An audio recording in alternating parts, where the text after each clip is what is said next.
Hello friends. Hi vlog.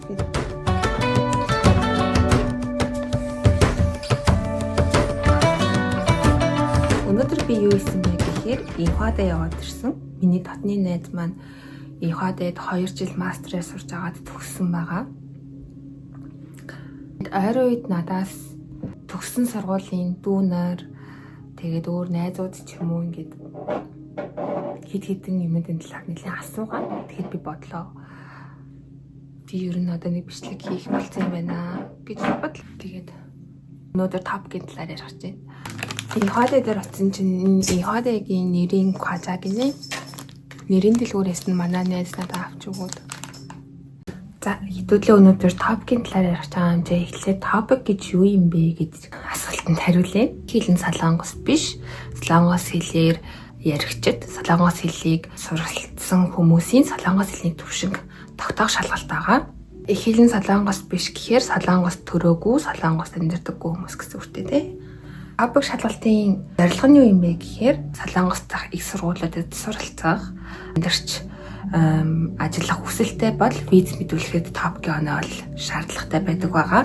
Монголоос ирж байгаа хүмүүс бол ихэвчлэн суралцах 4 жил ч юм уу те бакалаврс бол мастераар суралцахаар солонгос хэлийг илүү их сурч топикийн оноог илүү их авдаг байгаа. Топик болохоор 1 болон 2 гэсэн төвшөнтэй шалгалт байдаг. Тэр дотроо топик 1 дотор нь штэ те. Топикийн 1 эсвэл 2 дугаар гib буюу төвшин дотроо төвшин гэхээр жоох утгагүй болохоор оноо гэж яриад тавьчих. Топикийн 1-р төвшин дотроо 1 болон 2 гэсэн оноо байгаа. Ерөнхийдөө энийг анхан шатны солонгос хэлтэй гэж харж болно. Уншиж чадна. Үгд нийлүүлж бичиж чадна. Хүний ярьсныг 1-2 дахь төвшөнд айлгах гэсэн үг. За түрүүний дараах топикийн 2 дугаар төвшин гэсэн топикийн 2 дугаар төвшөнд нь болохоор 3, 4, 5, 6 гэсэн оноонууд байдаг байгаа. За топикийн 3 оноо авчихсан байхад ер нь бол сургуульд элсэн орох боломжтой. 4-өөс дээш авсан байхад тэтгэлэгтэйгээр суралцах зам нь нэгддэг. Одоо дотор байр ч юм уу те эсвэл төлбөрийн хувьд ч юм эхний семестр тэтгэлэгтэй ч юм уу тийм байдлаар суралцах боломжтой болдог байгаа. 5-6 таа бол угаасаа гүнзгий төвшөнд ярьж чадна гэсэн үг шүү дээ. Топикийн маань оноо нэг удаа оноогоо баталгаажуулж авсан бол 2 жилийн хугацаанд хүчинтэй байдаг байгаа. Тэгэхээр 2 жилээ дуусгахаас өмнө дахиад гэлс бүртгүүлээд топикоо өгнө шүү дээ. Топикийн шалгалт маань болохоор унших, бичих, сонсох гэсэн 3 хэсгээс бүрддэг. За сонсох нь эхэлж явдаг 60 минутанд нэг 50 асуултанд хариулна. Энэ дараа болохоор сонсохын 2 дугаар хэсэг буюу бичих хэсэг байгаа. Бас 50 минутын туршид 2 их бичдэг, нэг нь арай богинохон график тайлбарлалт бичдэг, нөгөөх нь болохоор өгөгдсөн текстийг ашиглаад нэг 760 тайлбар байгаа. Тэрний дараа унших шалгалт орж ирдэг. Унших шалгалтанд 70 минутанд мөн 50 асуултанд хариулнаа. Тэгэд хэсэг тус бүр бол 100 оноотой. Тэгэхээр 100 гэд нийт 300 оноотой байх нь байна. Гэхдээ 300 оноогоос ердөө 230 оноог нь авчихсан байхад өөрөө топикийн 6 болно гэсэн үг. Тийм ч бол хэцүү биш гэж ойлгож байна. Тэгээд эндээсээ цаашлаад хэдүүлээ топикийнхаа типийн талаар ярилцъя. Би болохоор солонгос хэлийг Монголд 1 жил сурсан. Монголын цогц сургалт хөгжлийн академи гээд сургалтанд суудаг байсан. Ер нь бол яг 1 семестрийн сургуулийн төлбөрт хүйц мөнгө өгсөн шиг санагдчих юм Монголд. Монгол их сургуулийн төлбөрөөр гэх юм. Өгөөд тэгээд топикийн хүссэн оноогоо автлаа сургалтандаа суух боломжтой байсан. Гол хичээлээ таслахгүй багш нарынхаа үгийг дагах. Би ер нь бол солонгос хэлийг ямар ч А, Б-гүй байж байгаа. Тэнд очиод анхнаас нь үсгнээс нь хэл сурсан байгаа. Яг одоо ч гэсэн ингээд анхныхаа өдөр очиод А үсгийг бичиж сууж ийсэн хаяа гинт сандаг. Тэгээд тэр сургалтанд суухдаа юу сурсан бэ гэхээр өдөр болгон хийх нь нэг өдөр суугаад шүнжэнгөө суугаад хийхээс ямар илүү их үр дүнтэй байдгийм бэ гэдгийг сурсан. Багш нар бол эхэндээ ингээд 1 дахь 3 дахь 5 дахь гэж ордог байж байгаа. Тэгээд сүүлд бол өдөр болгоод эхэлчихдэг байсан. Өдөр болгоо ортаал 1 3 5 дахь топ хичээл үзээд 2 4 дахь эсээ бичих хичээл үздэг ч юм уу. Тэгээд оюутан сурагч өөрөө очиж хичээлээ хиймээр хамбал анги танхимыг ингээд ямар ч асуудалгүйгээр хэрэглэж хичээлэх боломжтой байсан. Ер нь хүссэн багшаа хичээлд 20 ороод угуус утсан ч багш нар юу хэлэхгүй. За энэ хүүхэд нэг юм сурмаар байгаа юм байна гэсэн байдлаар зааж өгдөг гэсэн байхгүй. Тэгээд тэр бол бас миний айгу 100 газар олсон адтай гэж өөрийгөө хараад байгаа. Тэгээ Монголд одоо ч гэсэн тийм газар зөндөө байдаг байх гэж бодож байна. Тэгээ тэр үед Отко гэд багш байдаг байсан. Хишгэ гэд бас багш байдаг байсан. Хишгэ агш маань топгийн хичээл ордог. Отко агш маань болохоор ер нь яг үндсэн солонгос хэлний хичээлийг ордог байсан, дүрм заадаг.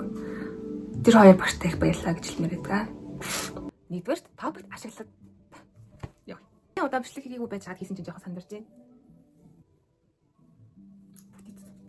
Цэцэрсэн суугаад хэлнэ. Ингэсэн чинь яг хойдолд нэг юм AI, нэг юм dreamy юм гарчихсан. Би өөрт нь ингэж бодсон чинь арай өөр контент хийж байгаа юм шиг харагдаж байна.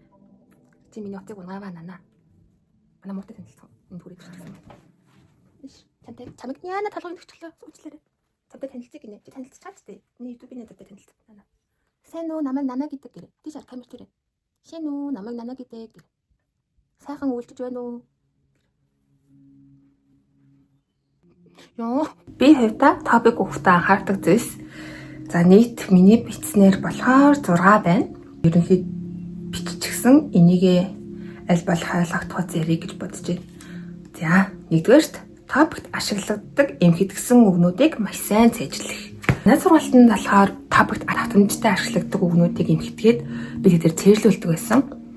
За, энийг болохоор заавал сургалтанд суугаад олж аваад байх шаардлага байхгүй. Интернетээс зөвхөн топикт ашиглагддаг топ тэдэн үг гэж хайхад л гараад ирнэ.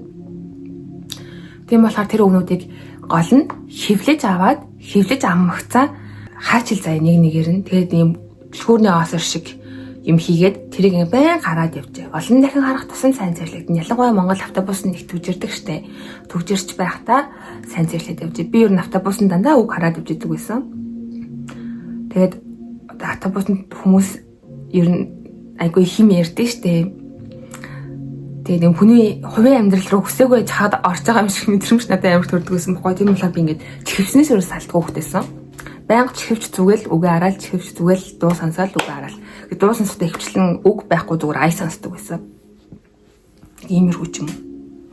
Тэг ингээд цээжлэхэд үг бол маш сайн цээжлэгддэг байгаа. Эмхэтгсэн үгнүүдээ яах нь нөө интернетээс л авчих нь хана штэ. Бараг чат GPT-гээс асуусан ч гараад ирэх учраас тэрийг нэг сургалтанд сууж чадахгүй болохоор олж чадахгүй гэж бити бодоорой. Зүгээр Facebook-аас хайхад наад захад нэг үг нь л гараад ирнэ.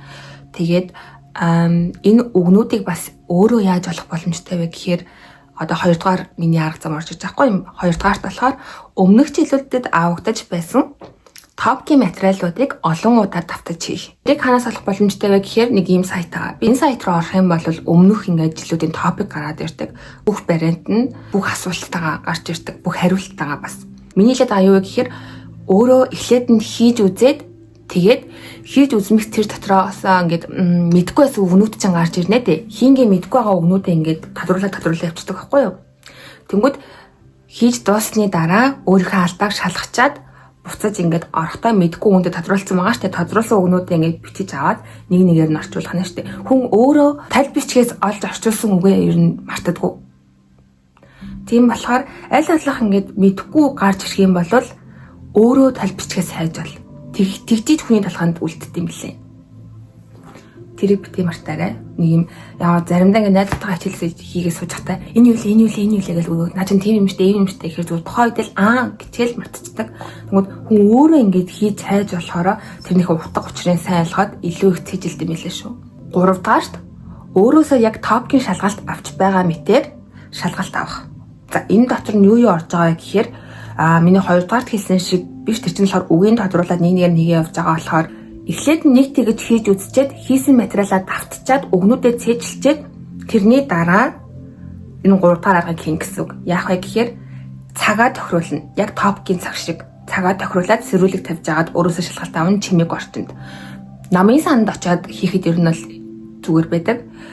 Утасныхаа сэрүүлгийг юм чанга дээр биш зөөлхөн дээр тавиад өмсөж хонцайтай сууж агаад. Би тэгдэг байсан. Цам гарав дээр алдартай зохиолч хүний нэрэмжит намын сан байхгүй тэнд би карт нээлгээд тэгээд өдөр алгаа очиж суух боломжтой гэсэн тэнд бас айгүй хүнд хэрэгтэй номнууд бас байдаг гэсэн ном зээлж уншдаг байсан. Хүссэн цагаараа очиж суух боломжтой байдаг гэсэн. Би тэнд очиод тэгээд шалгалтаа бэлддэг байсан. Яа тэгэхээр манай гэрт 2 дүү маань байдаг гэсэн болохоор надад гэрт шалгалт бэлдэх ямар ч арга байгаагүй. Тэгэл би явлаа гэж гараа явдаг байлаа. За Цагийн тохируулж байгаа нь яаж байгаа гэхээр би өөрөө цагтаа амжиж байгаа хэсэг шалгаж байгаа. Би хаана хамгийн их цаг алдаад байна гэдгийг харж байгаа. Тэгээд болоор нэг мэдгүй гоцрох юм бол тэрийг ингэж харахгүй заяа зүгээр ингэ орхи. Тэгжээж ингээд өөрийгөө яг юун дээр алдаад байгаагаа олж тэгжээж тэр хэсгээ илүү их бэлтгэх гэдэг нь шүү дээ. Дөрөвдүгээрт топик хэдэн цагт өгөхөө хараад яг тэр цагтаа тухайн харьяалагдаж байгаа даалгаврыг хийх. За жишээлбэл заяа 9 цагт сонсох юм бол өглөө болгон 9 цагт яах нь сонсгоо хийх нь. За сонсогч нь би энийг биштэй энэ дээр ингээ оруулчих. Өдөр болго яг энэ сонсох шалгалт авдаг энэ цагт сонсгоо хийх нь энэ солонгосын топикийн цагаар би оруулж байгаа шүү. За өдөр болгон тэгээд бичгээ хийдэг цагт энэ бичгээ бэлтгэх нь өдөр болгон уншихаа хийдэг цагтаа уншихаа бэлтгэх нь. Тэгэх юм бол хүний тарих бас айгүй ухаантай байгаа байхгүй юу? Өдөр болгон тэр цаг тэр юм аа гэхэд тэгэхээр тэр дараагийн өдөр тарих чинь яг тэр цагтаа тэр зүйлийнхээ талаар ингээд ажиллаад эхэлдэг гэж байгаа байхгүй юу? Тийм болохоор өөрийнхөө ингээд ухамсараач бэлтэж байгаа би физиологоо ингээд тархиа ер нь нөгөө талаараа бэлтэж гин гэсэн байхгүй юу? Энэ бас надад айгүй нөлөөлсөн гэж би боддог. Одоо жишээлбэл хүн өдөр болгоо орой 10 цагт унтдаг бол орой болгон яг 10 цагт нойрчин хүрээд эхэлнэ. Тэрнтэй яг адилхан гэсэн үг. 5 дугаарт топикийн өмнөх хэд хоногт өөрийгөө болон тархиа зовоолгүй амраах. За энэ зовоолгүй амраах гэдэг нь болохоор нэг топикийн талаар санаа зовхгүй байх гэх юм уу? Зүгээр нэг юм би хангалттай хэмжээнд өнгөрсөн хугацаанд бэлдсэн. Одоо би амрангаа зүгээр дахиж давтаж харахад л болно гэсэн байдлаар. Ялангуяа өмнөх шөнө маш сайн унтах хэрэгтэй. Топиктэй бэлдэж байгаа гэдэг шүн жингөө нойргүй нөгөөдхөө уншаад бэлтчихдэг маргааш нь топик дээр очиод унтаад өгвөл яг нойр нь хүрээд. Ялангуяа сонсох дээр нойр бүр ингээд үнэхээр их хүртэн шүү. Мэдээж юу ч хийхгүй биш өнгөрсөнд одоо хийсэн зүйлсээ эхнээс нь бүгдийг эргэж санаад тэгээд хамгийн гол нь өмнөх хэдэн шөнө сайн унтах. Хоол ундаа сайн идээд би сэтгэлээ сайн бэлдэх. Чухлаа. 6 дугаарт бичиг шалгалтанд бэлдэхдээ өмнөх жилүүдэд бичигдэж байсан эссенүүдийг бичиж үзэх, хариултнуудыг орчуулж үзэх, хэрхэн бичигддэг загварыг олох. Хариултнуудыг орчуулж үзэх гэдэг нь болохоор миний түрүүний оруулсан сайт дээр хариулт нь бас ороод ирдэг гэсэн шүү дээ. Тэн дээр бол ер нь ингээд хамгийн зөв байж болох хариулт эссеийг нь бас оруулаад өчтдөг байхгүй юу? Тэрийг орчуулад яг ямархуу байдлаар ямархуу загвараар бичигдээд солонгос хүн шиг сэтгэх гэсэн үг. Солонгос хүн ямарваа нэг санааг илтгэхдээ яг юу гэж хэлээд байна гэдгийг олж мэдэх. Жишээлбэл Монгол солонгос хэл хоёр гэдэг өгүүлбэрийн бүтцэн адилхан ирнээсээ жаахан нэг юм өөр ялгаа байдаг байхгүй юу? Одоо ингэ бодоод үзье л та. 이 친구가 나한테 잘해줘요 гэж хэлж байгаад Монгол руу ингээд утгачлаад за практика шууд энэ чигээр нэг орчуулах юм бол энэ найз маань надад сайн хийж өгдөг гэсэн үг байхгүй юу? Сайн хийж өгдөг гэхээр яг юу гэсэн ч үг юм те. За юу гэж хэлэх гээд байгаа гэхээр энэ найз маань надад үнэхээр сайн ханддаг гэж хэлэх гээд байгаа. Яг энтэй адилхан нэг юм жоохон нэг юм солонгос хүн шиг сэтгэж сурах хэрэгтэй. Тэхийн тулд драма үзэх хэрэгтэй. Би драма гэдэг надад тийм гаргийн санагдаад амар үзтгүйсэн байхгүй зүгээр хүний амьдралд юм гэж юу байх вэ те. Яг үзэн л те үзэн ч ингээд жоохондоо ингээд аягүй тоглож үздэг байсан тэрнээс жоохон ингээд томроод авах тусам хүн чинь нэг юм амьдралтай ингээд уучраад энэ шал худлаа л гэж бодож эхэлж байгаа шүү дээ. Тийм болохоор жоохон үзэх дургуй байдаг байсан. K-pop бол бүр огт сонсдог байсан. Санин жоохондоо бүр Tiara-гийн улаан ногоон фэн байсан хэрнээсээ томрох тосон ингээд K-pop гэдэг надад бүр явж утгагүй санагддаг болсон юм байхгүй юу? Тэгсэн чинь үнэхээр ингээд тэр улсынхаа соёлыг ингээд сонирхоод ирэхээр хүн хэлийн ч гэсэндээ илүү хичээж сайн сурдсан билээ. Тийм болохоор K-pop сонсоорой, K-drama үзээрэй, солонгос соёлтой сайн танилцаарай гэж хэлмээр байна. Доороо эхлээд нь Монгол ингээд орчуулгатай үзэлтэй. Гэтэ монголоор ярихгүй доороо монголоор ингээд бичсэн чамаагтайг сабтайтлтайг юу доороо орчуулсан монголоор үгүй сабтайтл таг үзээрэй. Тэгхийн бол одоо ингээд доотлын уншаад дээдлийн ингээд сонсож байхад хүн нэг солонгос хэл нэг хальт сурцсан хүн чинь сонсороо энэ ингэж хэлдэг юм биш, ийм үгийг ингэж хэлдэг юм биш гэсэн ингээд бодол ороод ирдэг байхгүй юу? Эсвэл хэрэг англи хэлтэй бол англи сабтайтлтай солонгосоор хэлхийг ингээд сонсох нь шүү дээ.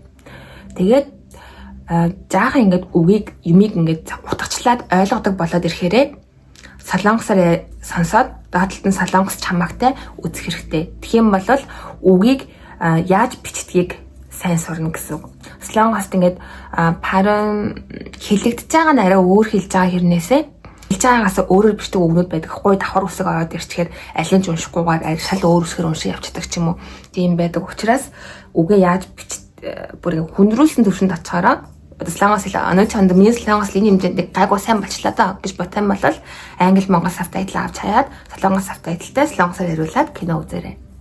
Netflix-тэй бол би нэлээд сайн найзалсан. За тийм байна.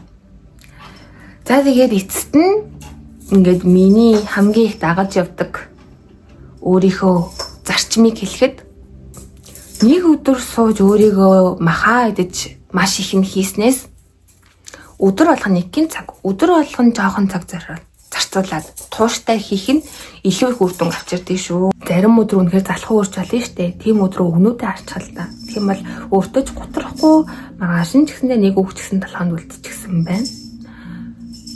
Тэгвэл тэрэндээ л адилхан байгаа зү ингээл нэг сар нөгөө хүн болгон нэг сард нэг ингээд юм дэлгэн идэвхтэй болоод эхэлтээ штэ. Тэмэгцээ нэг сар нэг гоё сайн хүссэн шиг нь болж өгөхгүй юм хцаа энэ жил хударлаа гэдэг шиг тийм байж өрөөсө болохгүй. Тэр бол яг үнэнд ингээд би энэ усыг ингээд жоохон асгач мэгцаа засгсан чинь нэмс асгачих гэж байгаа яг адилхан шүү дээ. Утгагүй байгаа дээ. Гис жоохон асгасан бол тэрийг гис арчаал дараагийн удаад асахгүй байхад бодно ч тийм. Тийм болохоор өнөөдөр ингээд юм хийж чадаагүй болвол за өнөөдөр хийж чадаагүй юм чинь. За маргааш ч гэсэн ихгүй юм байна. Тэгэл маргааш нь болонгоцоо төстрийг өгөөд би яах вэ гэл. Эсвэл нэг хичээлээ тасалж мэгцаа за өвчтөр тасалсан. Тэгэхээр одоо өнөөдөр яах вэ гэдэг ч юм уу те. Тэр бол ингээд асуудлаас цогтгоны илүү их ингээд томруулаад байдаг. Заваагаад байдаг хүнийг тэгээд чи яваандаа бүр том асуудал болно. Тийм учраас асуудлыг багт дээр нь шийдэж байгаарай. Өдөр болгон жоохон хүч хөдөлмөр гаргаж яах нь ирээдүйд хэрэгтэй байдаг шүү. Багтан гэж юусоо битээ бодоорой. Өнөөдөр нэг үг цээжилснийгээ өнөөдөр нэгэнд үг цээжилчлээ гэж битээ бод. Би маргааш 2 үг цээжилчээ гэж бод. Гэж хэлмээр байна. За энэ үрээд тусгая.